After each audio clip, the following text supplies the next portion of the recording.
Alright, so today is May 21st, so the book of Proverbs 21, verse 22 is what I selected today. One who is wise can go up against the city of the mighty and pull down the stronghold in which they trust.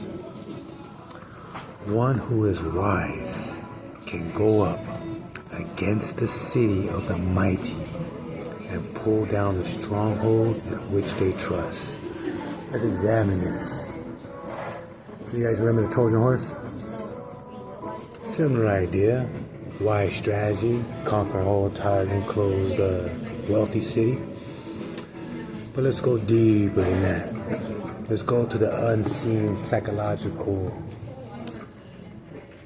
spiritual, intellectual dimensions of human conflict and problem solving. Things like that a person engages with that another person doesn't know about unless it's shared, because it's happening within. So the psychological intellectual dimensions is mind over matter. True power rests in strategic thinking, not in physical dominance. If there's a person that is great in martial arts, he's a liar, he's wicked, versus another person that is decent in martial arts but completely honest with himself and genuine, the man that's decent in martial arts will win. Especially if I talk to him, compare it. Because the honesty and purity is no joke compared to any type of false deception or corrupt, oppressive personality. I don't care how skillful you are. You're going to move and break your spirit, collapse your soul in this fight. You know what I mean? Alright, expose the false securities too. Strongholds represent rigid systems, dogmas, idols, or egos that feel invincible but lack adaptability. So this is like guerrilla warfare. Why do you think Vietnam won? They couldn't guess where they were. They couldn't tell who the enemy was, so they started killing everyone, and they still lost. Because the people united. You know what I mean? And they weren't powerful. They didn't have the money. They weren't getting Russian backing. They were left on their own, man. And they still defeated the entire United States, made them leave. Okay, now next, the vulnerability of pride. The mighty rely on visible assets. Visible.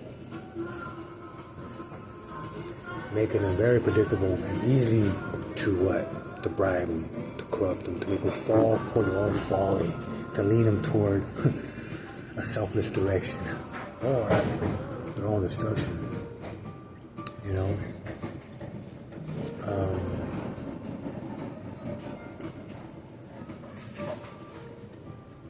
If you guys ever want to explore anything biblical, explore the Hebrew root words. Explore the root word of anger. It means awareness. It's not a sin to be angry. Controlled anger. Things like that. It's deep, man, because the United States got it twisted with this condition that anger is like a sin, or anger is negative. Anger is an awareness. That's why Jesus was angry in the temple. Because he was so aware of what they're doing that was so wrong that it impacted him, that it affected him. And he's kept himself in a controlling manner, but he was emphasizing how bad and wrong what you guys are doing here for no reason. It's unnecessary.